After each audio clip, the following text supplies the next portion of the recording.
Well, welcome, Kelly. We're so excited to have you. And let's just jump into something that you are so famously known for, which is the Fab Four smoothie. I want to talk about it. Why smoothies? Where did this idea come from?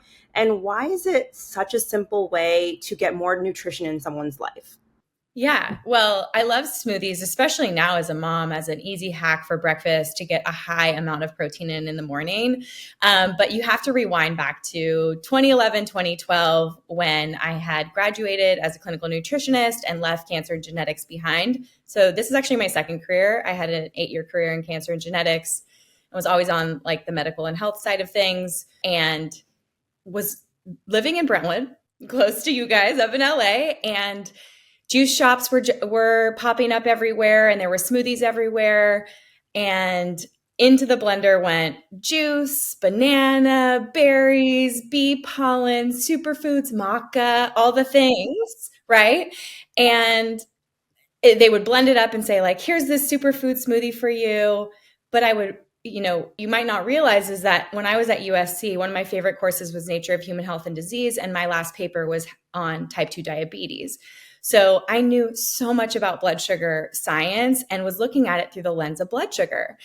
And I looked at that and I went, okay, throw a banana in a blender, that's going to break down to blood sugar. And then you add berries, it's going to break down to blood sugar. You're going to blend it up with orange juice, breaking down to blood sugar.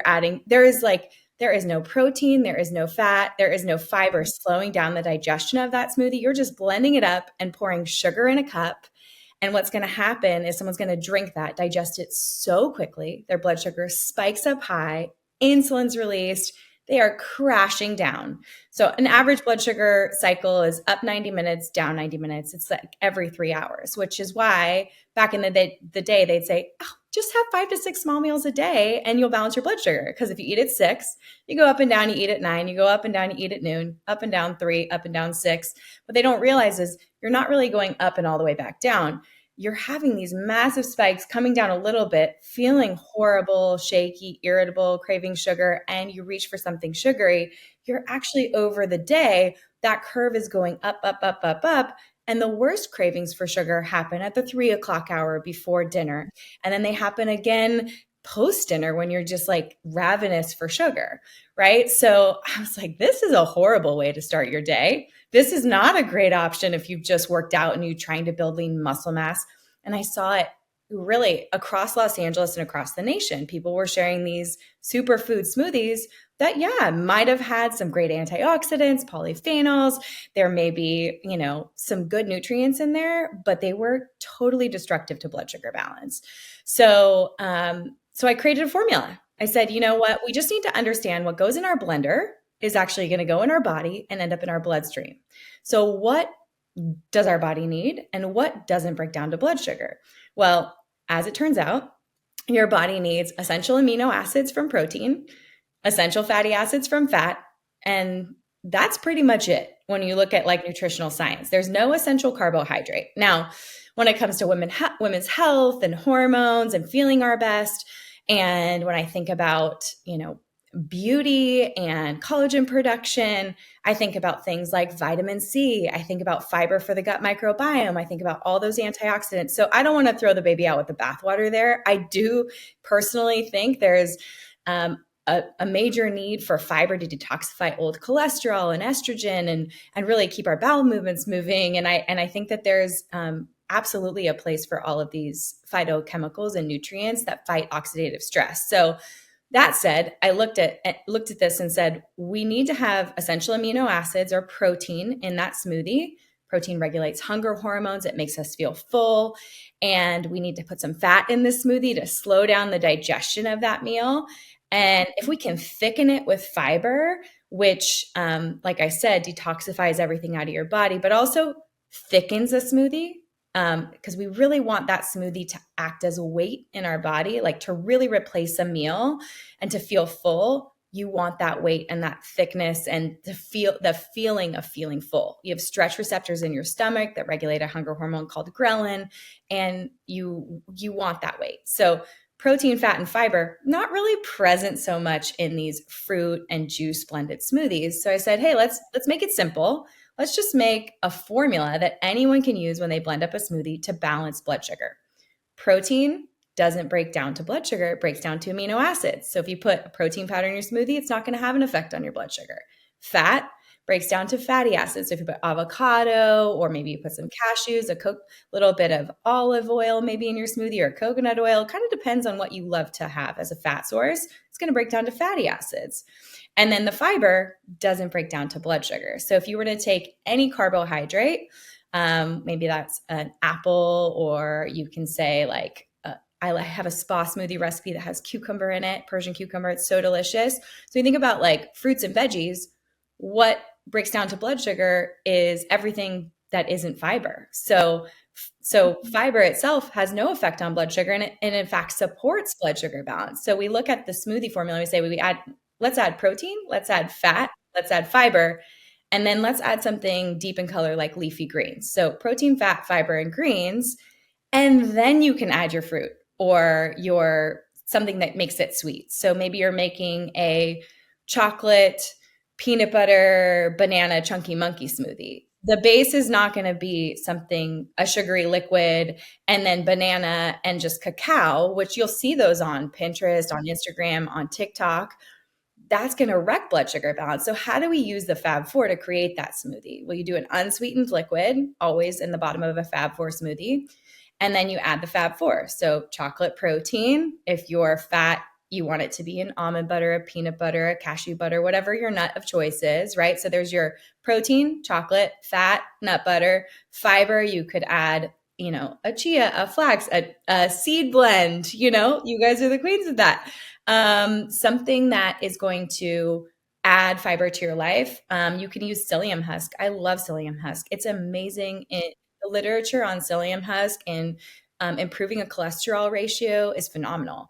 And it really thickens a smoothie. So you add your fiber, and then you could sneak in a handful of leafy greens like spinach. But if you're like, maybe want to be low oxalates, or maybe you don't like leafy greens in a chocolate smoothie, you could use frozen cauliflower rice.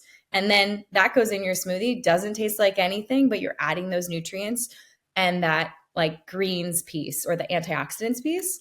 And then the banana goes last. And we keep it in a serving size because whatever the carbohydrate is, when you blend it, it becomes something that is so quickly absorbed. It becomes an acellular carbohydrate. So for example, if you were to have an apple, that's a cellular carbohydrate. The sugars are wrapped in the fiber cell. But if you have apple juice, there's no fiber slowing down the digestion of that food. It immediately hits your stomach, enters your bloodstream, and it goes a lot quicker than it should, than what nature would intend.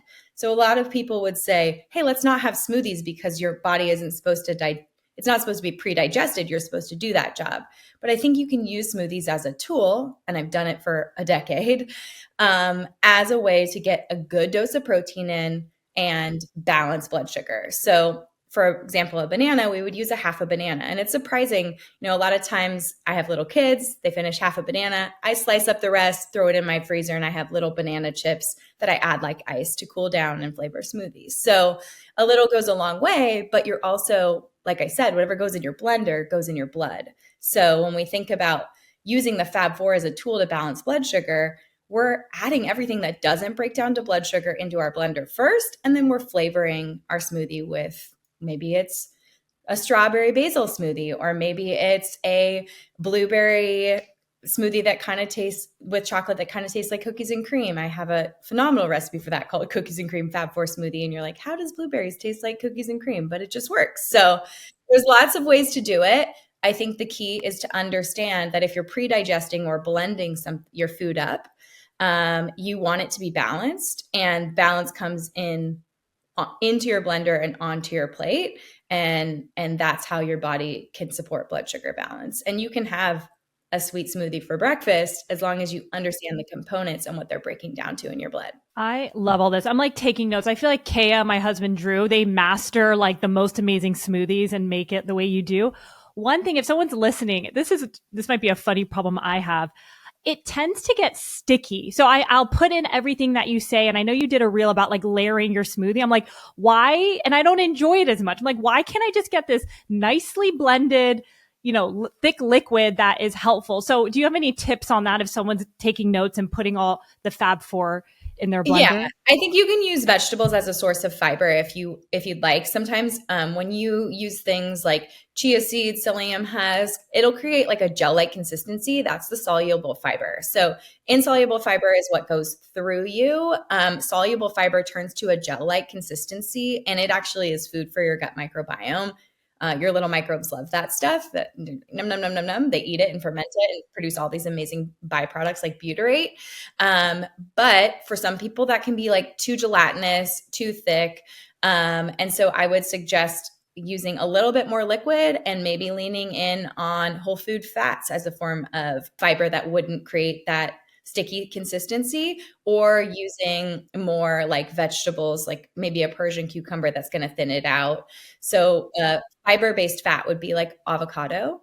So avocado can pair as like your fat and your fiber, because for every half an avocado, it's 5 grams of fiber, and that's a good start. Like for people who eat primarily whole foods, make a lot of foods at home, have access to amazing grocery stores. Like you're in LA, there's Erewhon, there's lots of places with great veggies. I wouldn't worry as much. And I would focus on making a smoothie that you really love and enjoy, as long as you're not overdoing it in regards to fruit. What's interesting is that I'm an investor in Levels, the CGM company. I've had access to it for a number of years. I've tested multiple Fab Four smoothie recipes and really tried to push the envelope, because without access to that, I'm using what is net carbohydrates or the glycemic load of the smoothie to make recommendations or generalizations around that formula, right? But what was really surprising to me is that I could have a lot more flexibility with low glycemic fruits like blueberries. So where I thought, okay, with a blueberry, you stick to like more of like a half a cup. Tropical fruits, banana, mango, pineapple, let's keep it to a fourth of a cup, because those are really dense in sugar. What the CGM showed me is if I was using and following the Fab Four formula, I could get away with close to a full cup of blueberries without having still scoring an 8, 9, or a 10 on their algorithm, and seeing only anywhere between like a 5 to 15 milligram per deciliter change. So that's phenomenal. Like most of the times when people will sit down to a standard American diet, they'll see deviations where their blood sugar might go from 80 milligrams per deciliter up 50 points. And that's a really high spike, and that's a hard crash. And a lot of times, like I said, you're not coming back down 50. You're going up 50, you're coming down 30, and then your blood sugar isn't at 80, now it's at 100, and you're having lunch on top of your breakfast, and you're going up another 50 and coming down 30, then you're at 120. And then when you're up there that high, your blood sugar's at the high end of what would be considered normal. You're full of insulin. Kind of the side effects to all that is a lot of sugar cravings. And for women who are mind over matter, like, I'm not going to have any, I'm not going to indulge in that, even though their body's like, we're full of insulin, give us the chocolate. They'll lean on coffee. And then we have all the things that you've talked about on this podcast before, which is major spikes in cortisol, adrenaline, that really fry adrenals. And then ultimately, when those adrenals are overworked for a long period of time, 6 months, a year, what we start to see is the breakdown of thyroid, people needing, thyroid medication. In reality, we're running and gunning, and we're trying our best not to fall into these cravings. And we use caffeine as a way to push through. It wrecks our sleep, it wrecks our adrenals. And in reality, I'm like, okay, how do I get everyone to I want to be a grandma and say, like, just eat something, honey. Yes. Like, oh my God, that's me with my friends. Yeah, let's use food, protein, amino acids, creatine. Let's use nourishing ourselves to calm and regulate ourselves, bring ourselves down. Even in the state, I mean, Kaya, we were just talking before the podcast started. When you have young babies and you're sleep deprived, like, watch out. Like, the pantry door is swinging open. It's hard you have these ideas of how you want to eat, and then you're exhausted, and you're like, how do I push through? And we use food. So if we can get ahead of it, and now, like, eat before we're hungry, dose a high dose of protein in the morning. And, smoothies might not always be for everyone. And I am A-okay with that. I mean, to each their absolute own. I just think that there was a movement that needed to happen around smoothies in the early 2010s. It was like 2010, 2012. You're like, what are we doing here, friends? Like, especially most of the smoothie places, when you go and it says it lists protein, a lot of times they're not even giving you a full serving, and people don't realize that unless they're offering nutrition facts at that smoothie location, juice shop. You really want to check in with them because they might be adding like a tablespoon of pea protein, not a scoop. And so that could be 6 grams of protein, and just kind of gathering and understanding, how does my body respond when I feel regulated with the essential nutrients my body needs? I love that. And by the way, I didn't even mention this, but my daughter and I have been using your protein powder for like her whole life, basically. Every morning we use it. Um, Oh, and she loves it. We follow Fab Four. We do avocado. We do the blueberries. We do the chocolate protein, which she loves. Only a little bit for her, but I get the full dose, so we love it. Now I'm gonna pivot a little bit because I'm curious about this because I went to film school, so I'm really into like movies, but I also gotten my master's in nutrition. So I love the combination of you training Halle Berry for her movie role. I want to talk about that. What did you do? What did you incorporate? What did that look like? yeah. So Halle Berry talks about this openly, like, she's gone through menopause. A lot of women in that state or at around that age will have a hard time losing weight. They're worried about gaining weight. She's always been known. I mean, first of all, she's a workhorse. Like, no one works harder than Halle Berry, whether it be like, and she's such a professional, whether it be her films, working out with her trainer, meeting with me to talk about nutrition. And she's always focused on blood sugar because she had an early diagnosis with one of her physicians that she had elevated A1C, leaning towards type 2 diabetes, metabolic syndrome, and she completely reversed it with food. So when I started working with Halle, I was like, this girl knows what she's talking about when it comes to blood sugar balance. And that was great because anytime I sit down with clients, the first piece of education and like the first meeting is always around giving them the education first. Because if I'm not going to work with you tomorrow, the next day, on your next movie, the most important thing to me is that you understand blood sugar balance and that your whole family can be affected by this, that this can ripple into your life and support you to feel good. So when we started working together, she was intermittent fasting. She preferred not to eat breakfast. We were, when I look at her meals for the day, which is honestly most women that I work with, under eating protein on average, 4 ounces of chicken, sometimes a vegetarian meal, and I think we just all follow the dogma. When you see it in the news, you're like, well, I'm not going to, people were demonizing red meat, or they were worried about protein intake. I don't want to eat too much condom meat, things have been said in the past that kind of integrate into our psyche and affect how we eat, whether we realize it or not. So we worked a little bit on mostly talking about those adrenals, talking about what it would look like if she was intermittent fasting and having caffeine on its own prior to a workout, and how that may be preventing some weight loss, and how not eating enough throughout the day was actually negatively affecting her. So it's hard to get someone to eat more when they're coming to you to get leaner for a role, but there's a certain amount of trust that needs to happen for that to work. And so what we did was we first started slow. We started by adding essential amino acids, which are the building blocks of protein. So say you ate a piece of chicken, it's a complete protein, or a piece of salmon or a piece of steak.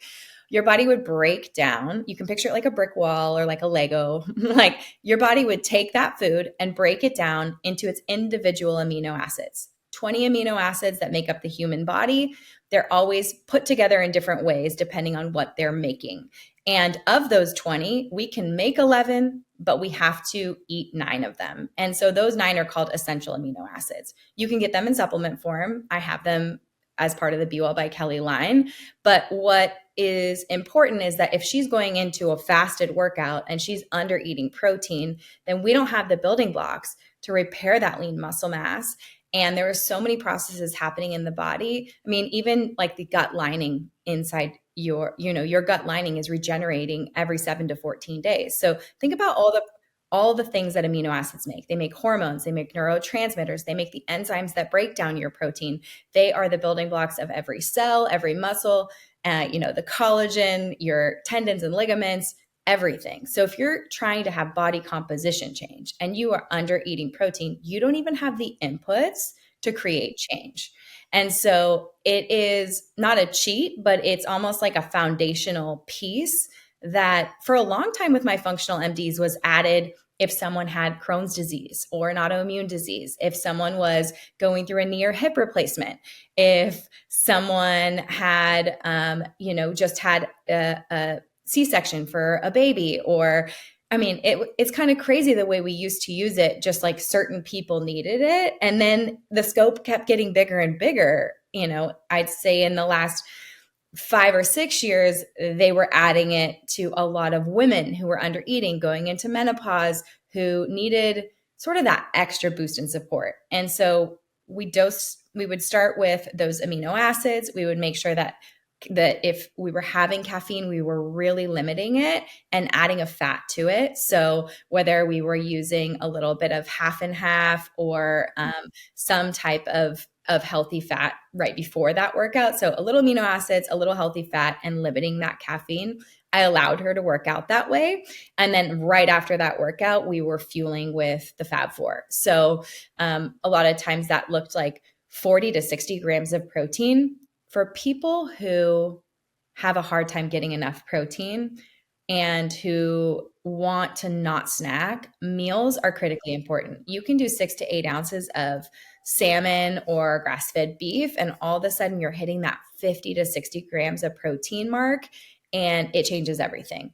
It regulates hunger hormones. It balances blood sugar. You don't have to worry about eating between meals. You're getting complete digestion in those meals. You're getting that stomach stretching and support of blood sugar balance.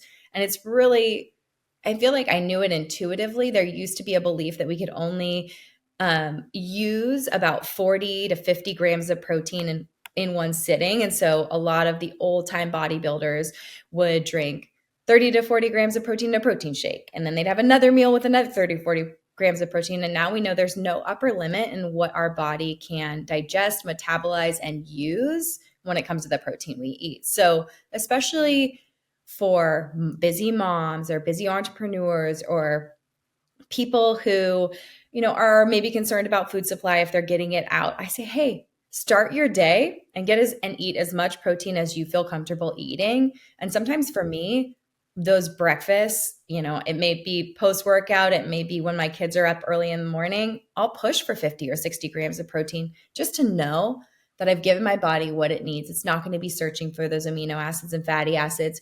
I can feel calm and full and make regulated blood sugar balance decisions the rest of the day without the crash. It's when which happens to all of us, it's when I undereat, I'm busy, I run out the door, or my clients do, and then they crash into that lunch meal or that afternoon snack and the wheels fall off. So for Halle, it was allowing her to have that intermittent fasting morning that she really, really loved. So I'm always really flexible with clients, how they intuitively want to eat, what changes we make them gradual.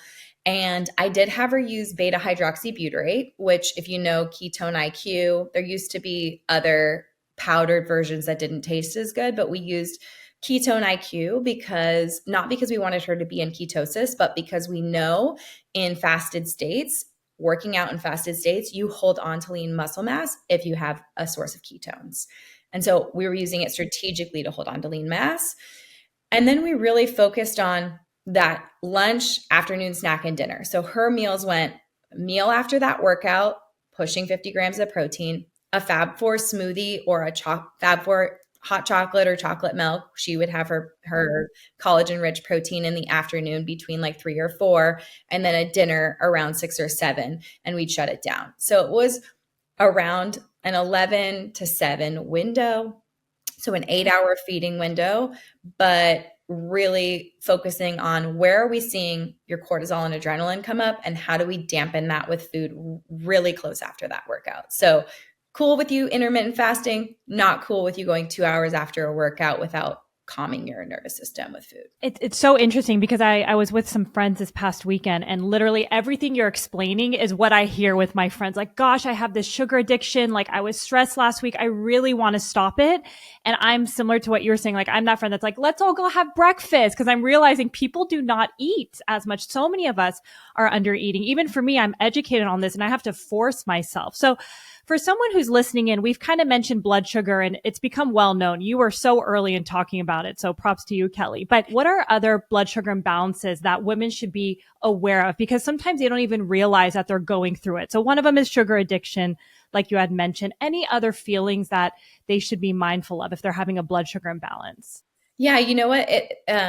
There's a lot of irritability that can come up when you have irregulated blood sugar.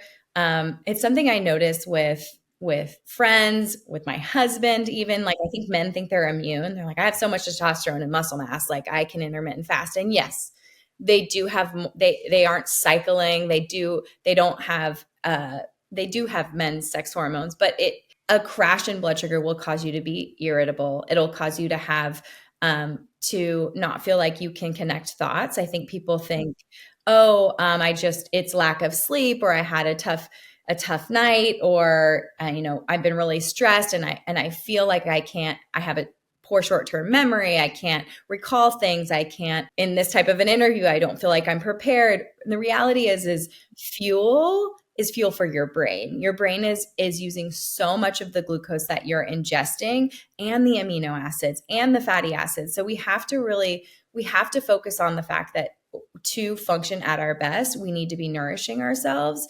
And so finding what works for you is really important, but breakfast is a critical meal for women, truly. And so I say, I'm flexible with Halle, and I'm flexible with clients who have done things that they feel like work for them. But I will bring up things like, do you feel like you're white knuckling it after dinner? And you're still craving sugar at night? Because if you're still craving sugar at night, I'd like to put 40 to 60 grams of protein before that workout, and we'll probably totally obliterate that, because that's a symptom. Late night sugar cravings, irritability, an inability to recall facts. A lot of times we see that, like, the thyroid take a hit. Like I said, if blood sugar is constantly imbalanced, then your adrenals are stepping in, and then you start to look for thyroid imbalances, and you can pull it all the way back to what you're eating. So it may be cold fingers and toes for thyroid stuff, hair falling out,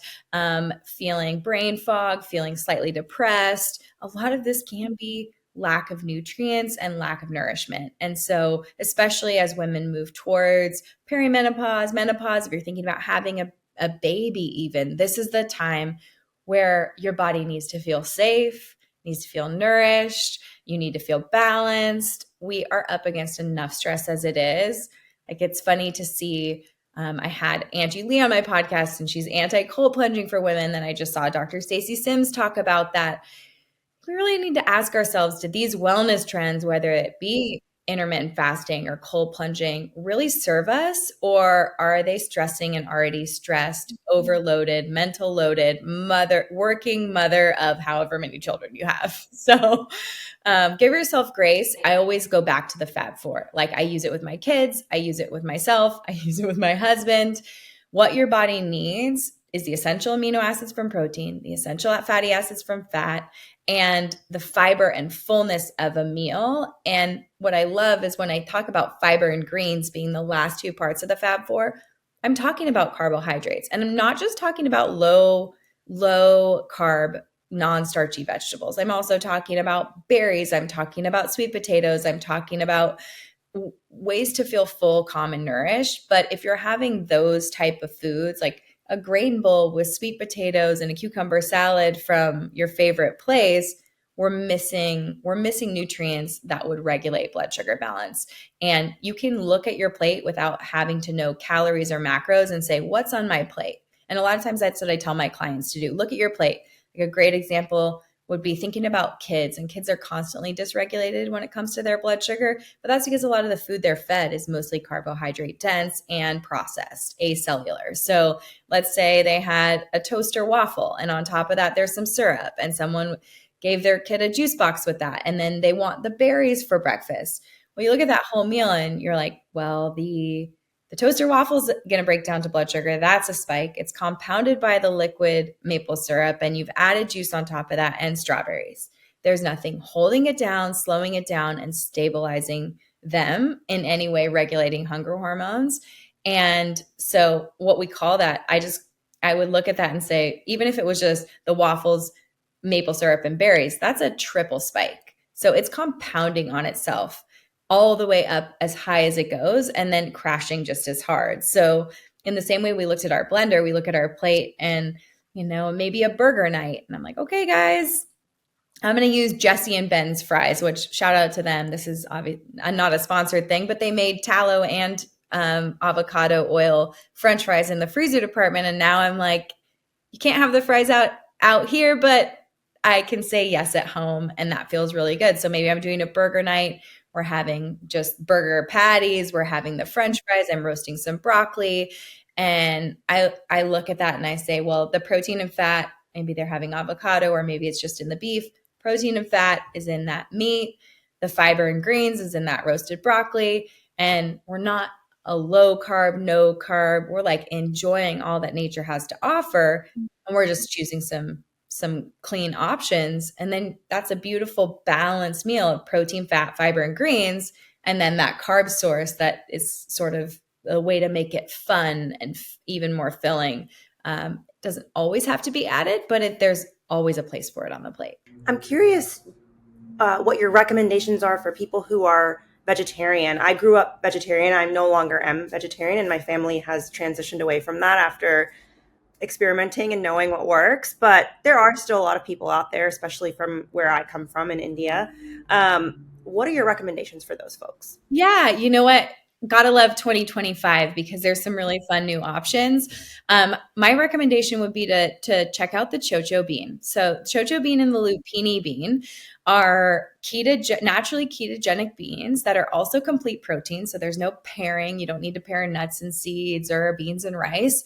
You're getting all 9 of those essential amino acids in the chocho or lupini bean. So a great brand for snackable lupini beans is Brahmi beans. They actually sell them at Thrive Market, and they're like easy to little individually packaged for kids and for families.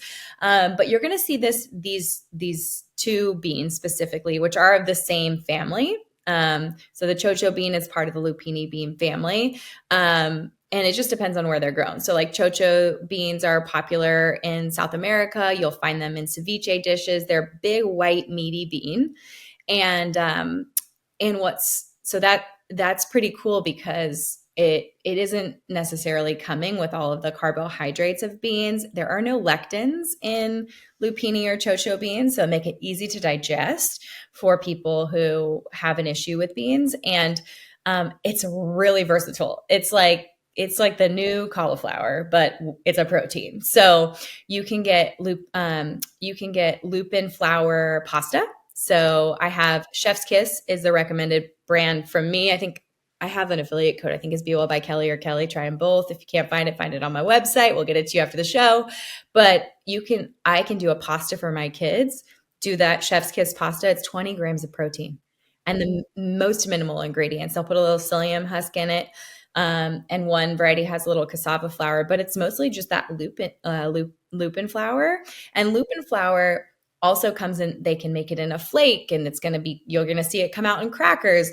But the pasta itself, if I do that with some pesto, I know my kids are getting a good dose, and I can do a veggie-based pasta for that. And I'm not even worried about, even for me, if I do that pasta vegetarian style, I'm just looking for a source of protein and a complete protein and a digestible protein. So I think that is something to be on the lookout for in the coming years of all the fun things they're going to probably create with this. Chef's Kiss also has a flake. So it's a lupin flake, and it can replace oatmeal. So you could do like an overnight oats with it with, chia and flax. My vegan variety of protein powder is the chocho bean. So it's a variety of the lupin flour. And again, it's just easy to digest, regenerative, naturally ketogenic. So I see this going a lot of different places, but those flakes for people who do have protein, I've made it as a chicken nugget for my kids, and all of a sudden one thinly sliced cutlet of chicken with the lupin flour flakes is like close to 35 grams of protein, and that's like a thinly sliced one. So I would say if you're not having protein at every meal, focus on having a meal a day with like a lean or animal-based protein that's going to give you that nutrient density. And if someone is totally vegan or vegetarian, Brahmi, Chef's Kiss, our organic chocho bean protein powder, a smoothie can be your really best friend. I've worked with vegans, vegetarian clients in the past, and I do tend to have them lean a little bit on protein powder. Like it's like a smoothie a day is such an easy way for them to get 30 grams of protein that they wouldn't have gotten.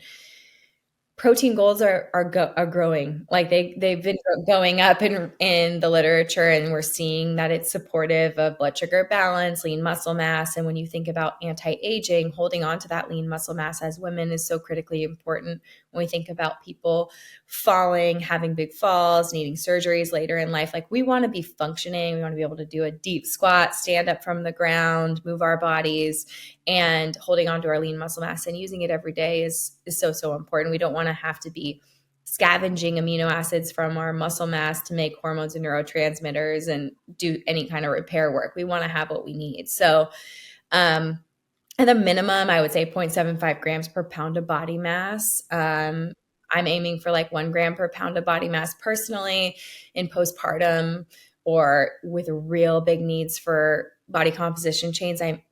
I may push someone up to 1.25 grams of per pound of body mass. I know it's so helpful. And you mentioned, sometimes you'll do the 1.25 for postpartum. What other life stages would you recommend that?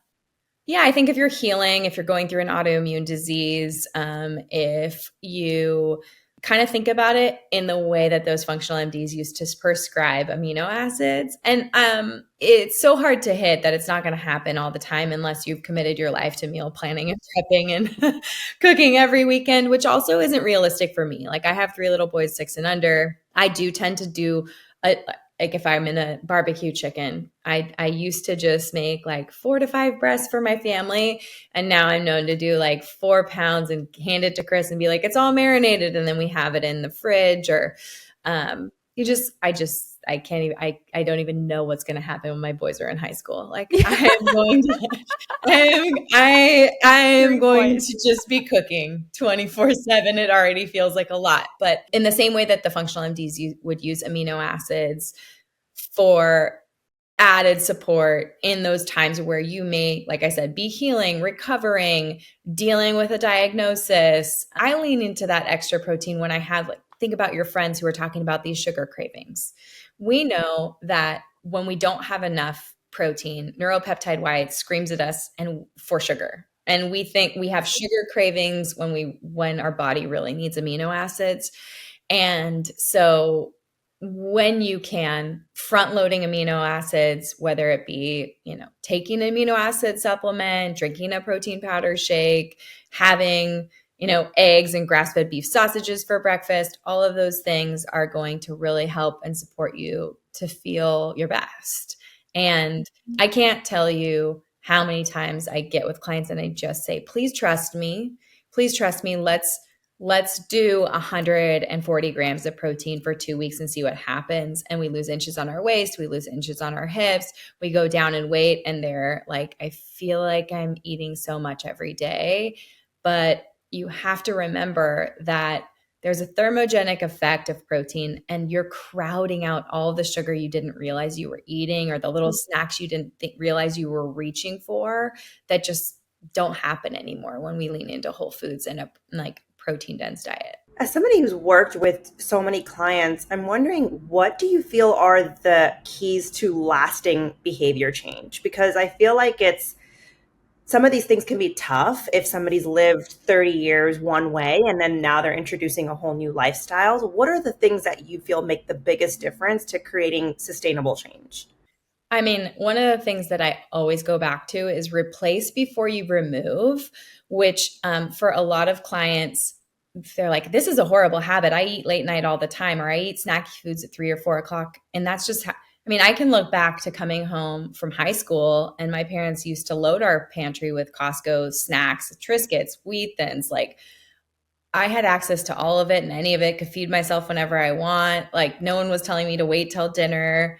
My mom did plate meals for my sisters and and my dad every night. She was like, they were good about plating a homemade meal. But I mean, I was a Costco junk food, processed food kid. And those habits, or like eating when you're stressed, or eating when you're tired, or having desserts after every meal, like, they can be ingrained in you from a very young age. And there are so many food memories. So what I try to focus on with my clients is the understanding that that's not, it's a journey. It's not something that you're just like, I'm never going to do that ever again. And to have this idea of perfection, that you're never going to have sleep deprivation and eat a bunch of sugar after dinner, let's be real here. Like, there are food memories, there are food habits. So what can we do to replace it? So I always have replacement habits. If I have a client who has ice cream all the time, I may replace that with something like a good chocolate company, which is using a xylitol sugar, or sort of like a lower carbohydrate or higher quality chocolate, where I say, like, have this individually wrapped chocolate, or have a little cup of chocolate chips. And we're changing that habit. We're replacing it before we remove it. We're lowering that need for it. And then we're moving to say, okay, like, after dinner, what can we replace the chocolate chip habit with? Can we go right upstairs with a tea? I have an amazing Tethos makes this chocolate mint tea that is to die for, and delicious, really rich in mint, really rich in cacao. Let's have that. Can we draw a bath? Can we replace that habit with something that makes us feel good and get out of the space? Because when someone wants to quit a horrible sugary coffee habit, I don't tell them to go to that Starbucks with their kids still, or to get a different coffee at the same place. We need a new location to create a new habit, and we replace it completely before we remove it. So we lower that kind of addictive quality to that habit, and then we can remove it. When someone tries to go super cold turkey, it comes back with a vengeance. And instead, if I can dampen it, lower it, maybe they're a Coca-Cola person and I switch them to a Zevia or an Olipop, and then we replace that with a sparkling water, they're not going all the way back to the Coke. They're going back to the Olipop. They're going back to the Zevia. And so we make these improvements that then the treat, or going back to it, is a little bit less, maybe there's less chemicals in it, or there's less sugar in it, or it's less destructive. And it doesn't feel like I've gone cold turkey and then I'm going to binge on it later. So try to use that when you're trying to create habit change. That's one thing. When it comes to like sort of some of the things that can derail someone, late night eating does play a role. Like, if I have a client who is eating a lot at night, or they quote unquote, I did good all day, that tells me, when they tell me that, you're trying to do good. I want this to be so easy that you don't think about food, which means I need you to be eating more food. And that can be hard if someone has a late night eating habit, because they're worried, well, what if I eat all this food you're telling me to eat and then I still overeat at night? And that's where the client trust the process has to roll in, where I know if I've given them enough protein or nutrients in the morning and their blood sugar is stable, and we've given them some of those alternatives, and then other habits, maybe the chocolate mint tea or the bath or a book, I think for a lot of us, it's mindless. And so if you can get sucked into, I've recommended for certain clients, like, rom-com books, like, let's get an Emily Henry book in your rotation, because you sitting downstairs by your pantry, watching a show that's actually not engaging you. Love is Blind is not going to keep you from eating your pantry food. How can we get you cozy in bed with a red light over a real book, and deep in a story that doesn't make you think about your inbox and then having you craving sugar? So there's a lot of actual real life changes that have to happen and alternatives that have to be suggested for someone to have real change, but it's absolutely possible. And like I said, if you can take those baby steps of switching from Coke to Olipop to sparkling water, then your fallback is even better than it was before. So that's the goal. Oh my gosh, so helpful. Your clients are so lucky to have you, Kelly. I already know a million people I'm going to send this episode to. Just listen to this. So I love all your recommendations. It's so helpful. And I'm curious, I'd love to maybe end on, what's your daily routine? What does your go-tos look like? And my kids are pretty early risers. It'll be like 5:45 to 6:15. We're up and at them, which is nice because they start school. So we'll go downstairs. We'll make a breakfast. A lot of times I have eggs. I have Teton grass-fed beef sausages. I'll make a big, huge batch of smoothie for the family. We'll pull the berries out. It's pretty much that. Like there's a lot of meats and eggs and berries and smoothies happening in our kitchen.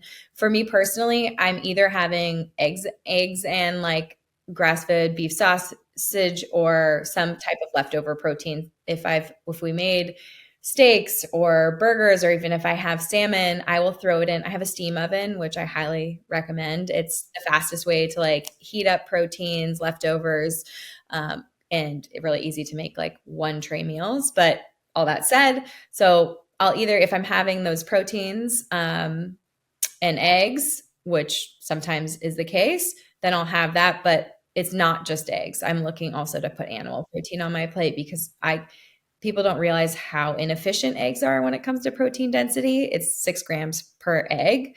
So for me to hit that 40 to 60 gram mark, I can't eat that many eggs. That's like a carton.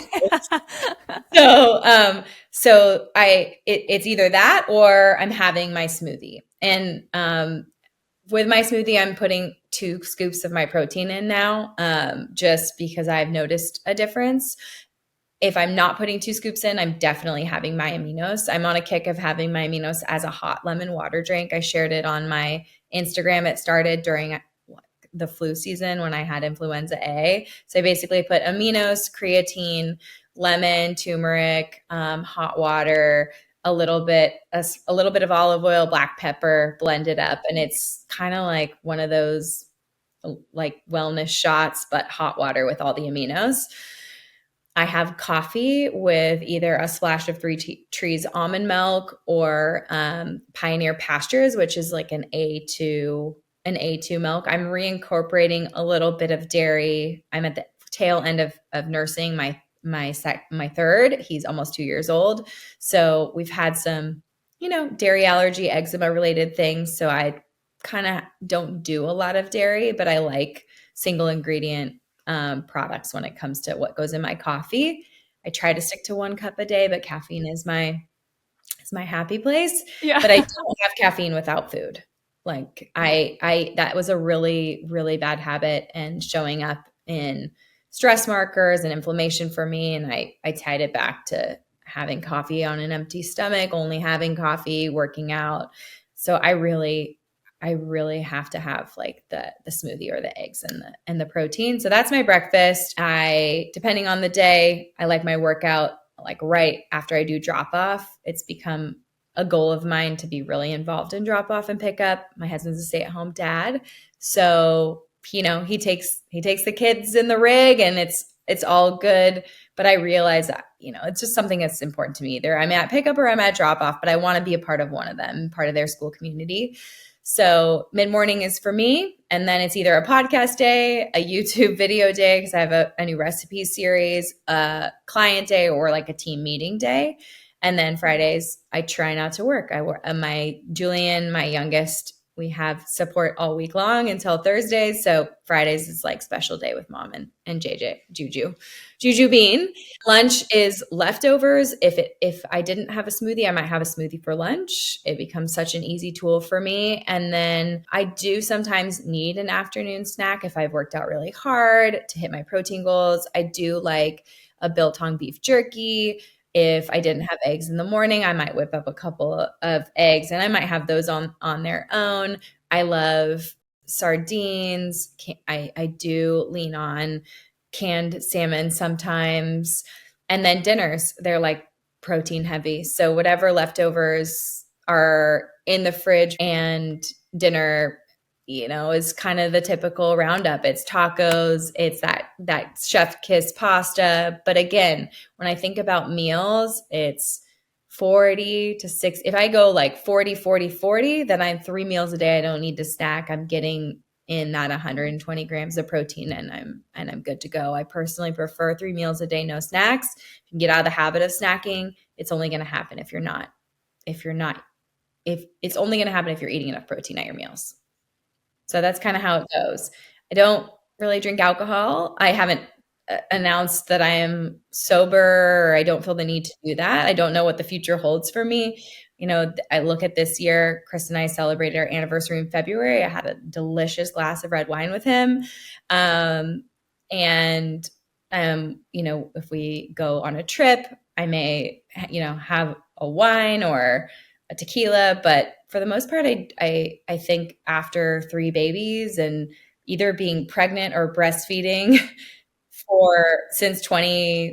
I had a miscarriage before Sebastian. So actually since the middle of 2016, I'm either been breastfeeding or pregnant for like a decade. So it's a total blessing, I think, when you start to have kids and get into that and you don't feel the need. So that's kind of where I'm at.